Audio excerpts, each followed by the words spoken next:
friends, happy Friday. Thanks for joining us for Unscripted on 13 Plus. I'm Anna Orsini. And I'm Kirsten Courier. We hope you're all having a great day so far. Finally Friday. I know. Busy week. It's been a busy week, and today's been a busy day. Lots of stories coming in this morning that we're following. So we want to start off with a live look out of New York this morning. This is at Trump Tower, because we're learning a little bit more about what happened there. A little bit of a chaotic scene in the courtroom this morning.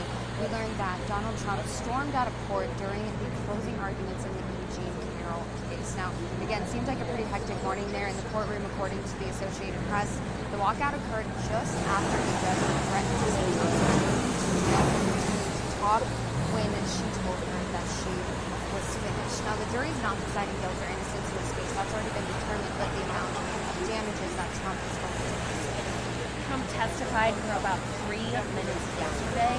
The first time he testified in front of the jury since 2013. Now, he stood by his claims in his 2022 deposition, in which he called Carroll's allegations a hoax, a turn job. We'll let you know what comes out of those closing arguments this morning. Definitely, I think we're going to be hearing about this a lot today, learning a little bit more as it gets released and we figure out what exactly happened. Absolutely. I think a lot of people are going to be refreshing the Twitter or X feeds today, just trying to find out more about this. But we do know it's having an impact here at home, because tonight there's supposed to be a big Republican rally in Phoenix, and Trump was supposed to be attending that, the keynote speaker there, but that has been canceled. On social media, they said that Freedom Fest 2024 had been canceled because the former president is required to attend to court obligations. So other speakers for tonight included Congressman Andy Biggs, Paul Gosar. Now, for those who are planning to attend, maybe to make the drive up to Phoenix, it's okay, you will get a refund. They say that could take between 3 to 5 days. It caps off a rough week for the Arizona GOP, whose chair stepped down on Wednesday over allegations of an attempt to bribe Carrie Lake to stay out of the Senate race. We told you about here on Unscripted on 13 Plus. So again, if we're going to head up to that event, you can get a refund for the next 3 to 5 days. And they said tickets were going for up to $1,000. So when I heard that this morning it was canceled, I was like, I want all $2,000 about something about the ticket. I want all my money back. So you're getting up. Following some international news today, so of course, the last few weeks, the United Nations top court has decided not to throw out a genocide case against Israel for its military offensive in Gaza, according to the Associated Press. Now, the case was brought last month by South Africa. And some of the main takeaways from the ruling this morning was that the International Court of Justice said it does have jurisdiction to rule these cases. The court has ordered Israel to do measures to prevent acts of genocide in the Gaza Strip. And the court says Israel must prevent and punish incitement to genocide in the Gaza Strip. It also says Israel must allow humanitarian aid in the Gaza Strip, while the big question was whether or not the ICJ would order a ceasefire. It did not. But it did say Israel must take more measures to protect them. So we're going to go ahead and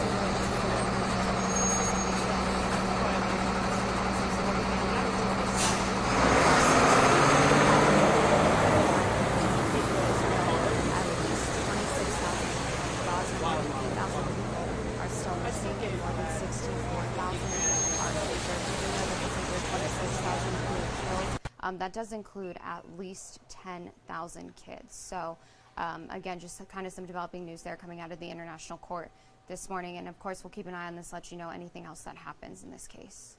And taking a look to something that definitely sparked a lot of interest on social media, one of the craziest cases we've really heard in quite some time. You're taking a look at the individuals here from that Idaho murders situation that happened on that campus there. Definitely, there's Bryan Kohberger. He was on a lot of people's screens for quite some time.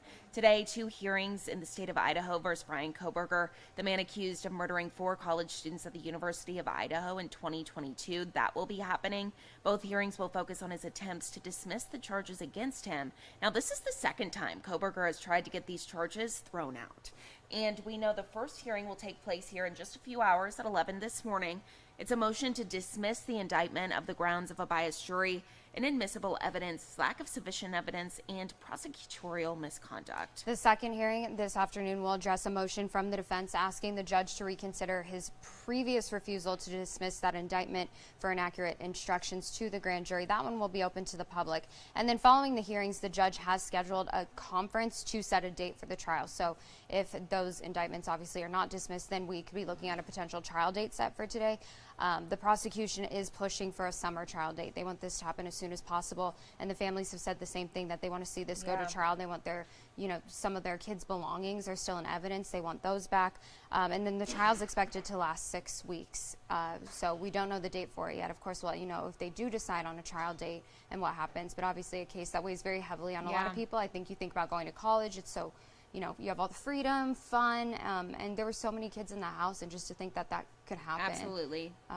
Extremely tragic, and a lot of people just having so many questions, different theories of what happened. So getting down to the bottom of that is going to be at the top of a lot of people's minds. Absolutely. Some of the cases that we're keeping an eye on here at home, I know that we had JD join us yesterday kind of previewing this. So the status conference for Melody Johnson has been canceled. We were talking about that a little bit yesterday. A plea hearing is actually now set for March 11th. Johnson, again, charged with domestic violence, attempted first-degree homicide, and other charges. Again, her husband provided Tucson police with video. You can see that there on your screen. Video that he says captured her doing what he was alleging was putting something into the coffee maker that he uses daily.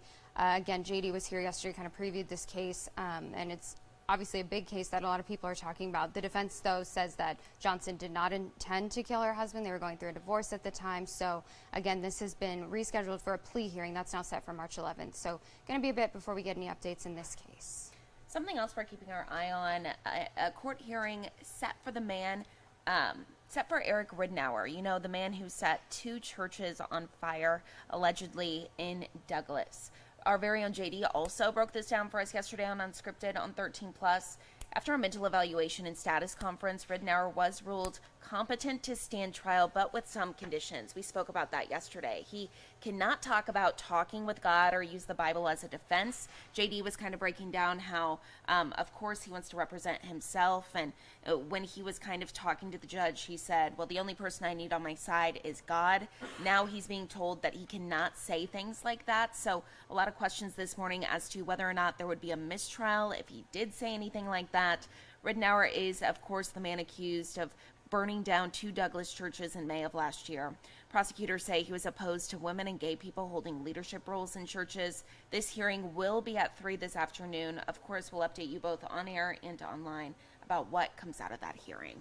So a lot of things going on today, but weather-wise, not much going on today, which is good news. No news is good news in the weather department. Yeah. So looking out, we have a picture that you're about to show people. Ski Valley, obviously, that's big on people's to-do list. Today. Finally open. And it's so weird. Not yet. Not yet. 10:30. 10:30 is your start time, but if you want to go skiing today, you should have been in that parking lot at 7 o'clock this morning. Yeah, I wish that we had like a live shot or something like that was showing us the amount of people that are there. That line on Catalina Highway is going to be really long today. Absolutely. And a lot of times we don't even get to see Ski Valley open sometimes because of the snow. So some great news. Yeah, exactly. Great news, especially for some of those businesses up there as well. Taking a live look at Ski Valley. Look at this powder. I know you guys are looking at home going, yes, I can't wait to indulge. Here's a look at your 3-day forecast. If you are going to go ski the lemon, 35 degrees on your Friday, 40 on Saturday. Keep in mind, though, it is going to be a little breezy on Saturday, okay? On your Sunday, 44 degrees. And you know what? If you're not a skier, maybe you've had a bad experience like me, I'm going to stick with Summer Haven, okay? Because you can build a snowman, toss a few little, the fudge. There you go. Oh. Okay, the Mount Lemon General Store has the best fudge. Oh, absolutely. It's amazing. That store is going to be packed, which is great because they need the business for they sure. They absolutely do. And that snow is going to be sticking around. So have so much fun. Here's a look at your Summer Haven forecast. 41 degrees today, 45 on your Saturday. Again, still sticking with the breezy conditions, 50 degrees on your Sunday. And you know what? If you're going to just stay at home down the mountain, that's okay too. Still a gorgeous weekend ahead. 70s for Saturday. And then on your Sunday, 73 degrees. Again, still sticking with those breezy conditions down the mountain as well. 49 degrees right now in Tucson. We have warmed up a little bit. 45 in Nogales, 44 for Wilcox, 52 degrees for Marana. Our radar, dry. This was a whole different story literally earlier this week. A lot can change within a week. And that's exactly what we're going to start tracking. That ridge of high pressure is going to warm us right back up. It's also going to cause us those gusty winds because we have those different weather systems passing through. But then look to the left of your screen, that blue there, that trough is going to be digging down, and we're going to see some of that rain back in the forecast along with some mountain snow. Very possible. We're a week out, so a lot obviously can change, but we are keeping our eye on that for you. So tomorrow we do have those gusty winds, around 20 mile per hour wind speeds, calming down next week, but then we're going to pick right back up because of that storm, 17 mile per hour wind speeds. Listen up if you're in Cochise County. 61 degrees for Douglas, 59 in Sierra Vista, 57 for Wilcox, 56 if you live in Bisbee. And over in our neighboring towns, 59 for Douglas, 60 Green Valley, 59 for Nogales, 62 for the Tucson area. Your 7-day forecast looks great. The 60s today, we're below average. We're going to jump above average when it comes to Saturday, Sunday.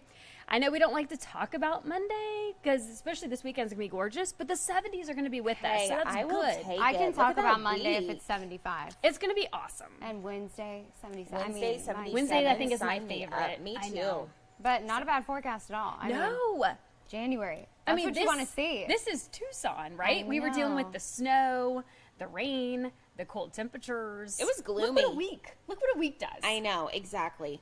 Love to see it. Perfect. Yeah, I'm thank not you, looking Allie. forward to the yard work, though, that I have I know, to do. Allie has to do yard work this weekend. That storm messed my yard up. Honestly, yeah. just put it off because it's going to be a little bit No, I'm just going to breezy, let my so son do it. Yeah, your hard work could go to waste. So, There like, you go. Let the 7-year-old do it. He'll be fine. yeah. Perfect. I Love mean, it. got to pay Yeah. rent somehow. There- Gotta right, earn your something. He wants keep. that Lego set. You got to earn it, son. Right, Let's go. absolutely. And still that early. Thank you, Right. Allie. Thank you, Allie. And we talked about it a little bit, but again, Ski Valley opening up today, 10:30. That's the big time, but of course, parking is an issue. They recommend getting there early as 7 o'clock. They say that parking can start to fill up there. So big day up at Mount Lemon today. We know that there's 2 chairlifts, a tow rope, 22 trails. They have names like Hot Dog and Crash and Burn. Super so fun. yeah, lots of fun. And I think an easy way for people, if you kind of have that urge to ski or snowboard, you can do it right here at home. Don't have to go far for it. And then you can come back down the mountain and enjoy 70s. I know. It's weird to think you live in a place where you can go sledding on a boogie board, I guess,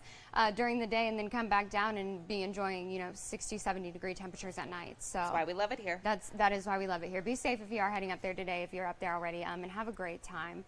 We will not be up there. I don't do the cold, but I hope that you have the best time skiing and snowboarding. Well, today we have a very special guest here with us, Rick Ingvey, and he has quite the story to tell. You received an award last week. It was the Extraordinary Personal Action Award. So talk to us a little bit about how this award came to be. Yeah, tell us the story. Yeah, the story, how you got there. Sure, yeah. It was an honor. I got recognized by the American Red Cross for helping a gentleman last year through CPR. I had woken up early that morning, was taking care of some family swapping of vehicles and things like that. I had heard a scream. We live on a hill, and realized that a woman was screaming for help for her husband. I ran down and found her husband had collapsed on the street and assessed the situation, and I was able to use my CPR training to help him. So I started compressions, and one of my neighbors came out and dialed 911. Another neighbor came out after doing a few minutes of compressions. He jumped in and also continued compressions until first responders could get there. The great part of the story is that the gentleman that we helped is alive. He had a pacemaker installed. The nerve impulses for his heart were not hitting correctly, so it was the compressions that made the difference in allowing the first responders to get there and provide him the help he needed. So I was fortunate to have the right time, right place, and the right training. Absolutely. Something like CPR, I think a lot of us take it for granted, not like knowing exactly what to do, but since you were there in that instance and the other neighbor, you saved his life. It's really something that I think everyone should know how to do. Yeah, absolutely. It's simple. It's not something as complex. And one of the great things for Tucson is the research behind compression-based CPR was actually invented here in collaboration with the American Heart Association and the University of Arizona's Sarver Center. And I had been trained a number of times in the traditional breath-based CPR growing up, from Boy Scouts to early college jobs, things like that. But as I got trained in my job at Caterpillar just a year ago, I got the new compression-based CPR, and that's something that I would really encourage people to go and learn. It's very simple to learn, and those first few minutes really make the difference for folks. I think that after what we saw happen to Damar Hamlin, that kind of turned the spotlight nationally onto CPR, and people started talking more about, being trained just so that you can respond in an emergency situation. Did you ever think when you were getting that training that you would ever have to use it? Honestly, no. And I was in gym shorts, sandals. I was in my yard, right? That's not the normal time when you think something's going to happen just before 6 in the morning. And fortunately, I was outside. Normally, I'm already on work calls or things like that. So you never know when you might be faced with a situation. So that's why it really is important for a lot of our community to get trained in CPR and AED. And how long were you doing those compressions before emergency personnel showed up? I think, based on what I remember of the count that the operator on 911 was sharing, I was probably doing compressions for a few minutes, and then my neighbor, who's an emergency room nurse, also stepped in and performed compressions for a couple minutes. So it was a bit before responders could get there. We live in a more remote part of the neighborhood. And so fortunately they were able to get there and use the AED machine and try, a few times to try to get him that time he needed to get back to the hospital. Wow. I know we talk a lot about like fight or flight response, and you went through the CPR training. I think for a lot of people, they're like, oh, well, but I know what to do, because there's so much going on. Did you panic, or did you just kind of go into, what you were trained to do? Yeah, I honestly had no idea what I was running down to. Yeah. I heard the wife screaming. I thought maybe there were dog walkers and there were coyotes. I had no idea. When I first got to the gentleman, I wasn't sure if he was choking or what was going on. So yeah, obviously that was my first experience with something like this. But the training did kick in, and there's some simple things that they teach you about awareness and assessing the situation. And the gentleman's lips were already turning blue, so at that point I realized that I needed to start compressions. So the training did help. Exactly what it was supposed to do in that situation. Have you seen him since? I have. We were able to get together a few weeks after, and now he lives in a neighborhood adjacent to ours, and so I see him on walks, and he's been doing great, and feel really blessed that the end of this story was so positive, because sometimes that's not the case, but in this one, it did help, and the first responders getting there quickly made the difference too. What did it mean to you receiving that award? It's humbling, right? This is not something that I ever expected to receive in life, and I'm honored that the Red Cross and the American Heart Association honored me in this way, but I'm hoping that I can share this message as a way to encourage others to get the training. Do you know how they go about kind of assessing who receives that award? Is it something that the 911 dispatchers kind of report to them, or are you for sure? I'm not. I know there's a nomination process, and then there's a kind of a review of the story, and then the National Red Cross reviews and will make decisions, and then the Southern Arizona chapter did an award presentation recently with the Northwest Fire Station. So, well, congratulations. Well, thank you. Honestly, do you feel like a hero? No. I honestly, I feel it was right time, right place, and right training, and even the neighbors came out. A couple helped take care of the dogs. A couple jumped on 911. So this is where it's important for us all to know our neighbors and support one another. And the fact that multiple people ran to the situation, I think, is one of the great parts of this story too. Right, and that's what you'd want to see if you were ever involved in an emergency as people, because I think we live in a world now where it's like, would people run to my aid, or would they get out their phone? Absolutely. So. Absolutely. Well, thank you so much for being here. We appreciate it. Yeah, thank you very much. Thank Pleasure to meet you both. Thank you. Awesome. Well, and thank you for helping save somebody's life. I mean, not many people can say that. I'd be the dog wrangler. That'd be my job. So, thank you so much. Would be my job. Thank you so much, Rick. Have a great weekend. Take care. Well, taking a look at some things that are trending online right now that we want to tell you about. First one, Tesla recall. Nearly 200,000 cars, and I feel like every single week we have a new Tesla recall. It's because of a software glitch that can cause backup cameras to go dark. Now, I have had a car both with a backup camera and one without. I can't go back. So I have one with now, and I'm like, how do people live without these? So if you have a Tesla and you're involved in this recall, or if you're part of this recall, you won't be able to use it. So you can head to our website to read this story right now. The recall covers certain model Y, S, and X from the 2023 model year. They're all equipped with the full self-driving computer 4.0, and they run the software version 2023 and through 2023. So all those software versions that you see there listed on your screen. Yes, that is correct. Now, the good news is this can just be fixed with a software update. So if you're experiencing it, call a dealer. They'll give you the latest information. Owners will be notified by a letter if their vehicle is affected starting March 22nd. And another story, this just breaks my heart. I hate this story, but I'm glad they're okay. Happy ending to the story. 60 dogs found living in 2 cars in Texas. Rescue organizations around the country are now stepping up to help rehome them. They're all little Chihuahua mixes. They're all Chihuahuas. Can you All imagine more than tiny. 60 Chihuahuas living in 2 different cars? Some people describe this as horrendous, just the living conditions, the quality of the car, how clean it was. Some of the dogs had fleas, but otherwise appeared healthy despite living in those filthy conditions without vaccinations or any routine checkups. So honestly, the good news is that somebody reported this. Those dogs have been now sent out to different shelters across the country, and people are able to adopt those dogs. But again, this is something that breaks my heart. I know it breaks Anna's heart too, because you should not get a dog if you cannot take care of the dog. And I think this is something that had maybe some mental health issues surrounding it, but having that many dogs in that small of an area is just...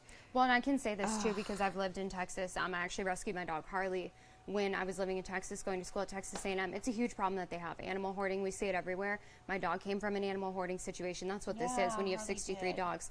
And the impacts of that are, I mean, tremendous on the dog. There's still things to this day with Harley that he just has little weird quirks. He's a good boy. He's a very good boy. And then just because of the way that he lived when he was, born to 9 months old, because he came out of that when he was 9 months old. And so hopefully all these dogs can go to homes that show them love. But there are mental health issues that contribute. That's why we're seeing 63 dogs. Glad they're okay, though. And, of course, I think one of the important things, too, is that if you suspect anybody of hoarding animals or you see animals living in conditions that they shouldn't be, report that always, always, always. Because if somebody Absolutely. hadn't spoken up about this, They would still they would still probably be in be that there. car. So, Absolutely. Something else that I think is interesting, and it just shows kind of the situation that all of the different animal shelters are facing really nationwide right now, is these dogs are found in Texas. A lot of them are actually being sent to Rhode Island and different areas because they don't have enough room at the animal shelters in Texas. So they don't. Yeah. They have huge, because Texas is big. There's lots of county land space. And so animals will kind of not be spayed or neutered, and they have a huge overpopulation problem, kind of like we do here in Tucson. But it also kind of goes to show that people who work within these organizations, they will do anything that they can to get these Absolutely. animals homes. So a huge shout out to them, to anybody working in animal welfare, animal shelters, volunteers, everybody. We appreciate you. It does not get said enough. Thank you for your hard work. Absolutely. Thank you. Thank you. Let's turn the Switch it up, yeah, page. from Let's animal talk hoarding. about something that I think is just the funniest, craziest thing I've ever seen. So you're taking a look at your screen here, and this is our website, KOLD.com. A Detroit Lions fan got a Super Bowl champion tattoo before the season even started. Now, this is actually living along quite nicely because the Lions could actually be Super Bowl champs if they even get to the Super Bowl. We know there's going to be games this weekend, but I think this is very ballsy for someone to get a tattoo that says 2024 Super Bowl champs, not even knowing what the season's going to look like. Look, here's the thing. Here's the thing. Here's the deal. It's permanent. Tell us how you feel, Anna. It's permanent. Manifesting, some may We say it's love a real thing. manifesting. I kept saying, if we're going to be hot this summer, let's just break some records. And that happened. And then it happened again. And then again. So, I hope it goes as well for that person as it went for me. Yeah. I personally, Dan Campbell is a A&M graduate alum, so he went to Texas A&M. That's their head coach. So I would love to see that happen, just because I would love to see, after the season that Texas A&M had, I would love to see any sort of win for the Aggies in any way, even if it's alumni. But it's bold. It sure is. It's bold. It's real bold. It's a story, especially if they don't win. Yeah. So I wonder, do you think he'll get it covered up, or do you think he'll wear it with pride? wear it with pride for them. 100%. Maybe I think so too. if they win in the future, you change the date. Just cover up the 4 and put like Get 7 some on white there. out on there. No. Yeah, I I wouldn't do it, but more power to him. I hope it goes this way. Well, taking a look at something that we actually posted on our Facebook page, kind of asked you guys to weigh in on it. And I love this because I've seen this so often online. It really kind of makes you think. If a giraffe were to wear a bow We've got some tie. big, serious breaking news Yeah, right now. hard-hitting journalism right here. Where do you think his bow tie would go? On the left, you have option 1, or on the right, you have option 2. So you first. If it was me, Well, what do you think is If I were a correct? giraffe, what do I think is correct? Option 2. So that's what I said. I want to see some of the comments here. I even think because it commented would here. slide down, no? I said option 1 makes him look silly. Option 2 makes him look so classy. Somebody said looks choky. I didn't even know choky was a word. So yeah, go ahead and weigh in. It's just like one of those Wait, fun this things. one was my favorite. Find your favorite. If he was a Chippendale, then option 1. If he's a distinguished gentleman, then option 2. Mariah Saling, you are hilarious. I love how people put so much thought into it too. But these are the things that actually make people smile. This is what I love seeing on social media, not the hate.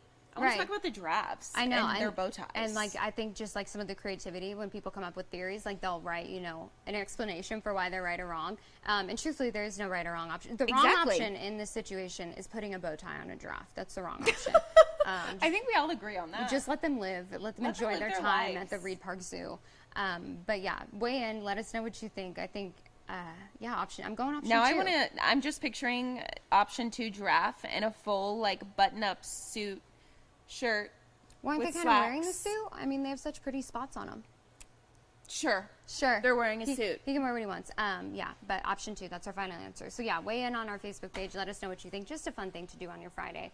Of course, we'll keep an eye, keep tracking those Facebook comments and in the future. Comment in. Yeah, let us know what you think. Hopefully, in the future, we read out your comment if you get creative with Yeah, it. if you wanna comment on our post right here on Facebook, we'll talk to you. We'll Like have Mariah. a good old time. Shout out to Mariah. So we want to go ahead and end you off with a live picture, live look outside. Cloud's finally moving out a bit. Still looks a little bit, not hazy's not the right word, not a meteorologist, but just, not full. If you think it looks hazy, it looks hazy. There you go. Not full sunshine. Is No. what we're going for. Not full sunshine. So 60 degrees, and then we're warming back up, seeing the 70s for the next week or so. Oh, it's gonna be gorgeous. I know, it's gonna be absolutely Going to be a beautiful. great weekend. A great weekend. Whatever you're doing, whether you're staying here locally, you're heading up to Mount Lemon, maybe going skiing, or you're heading out of town, have a fun weekend, have a safe weekend. And thanks for joining us for Unscripted on 13 Plus today. Yes. Thank you for watching. Have a great day.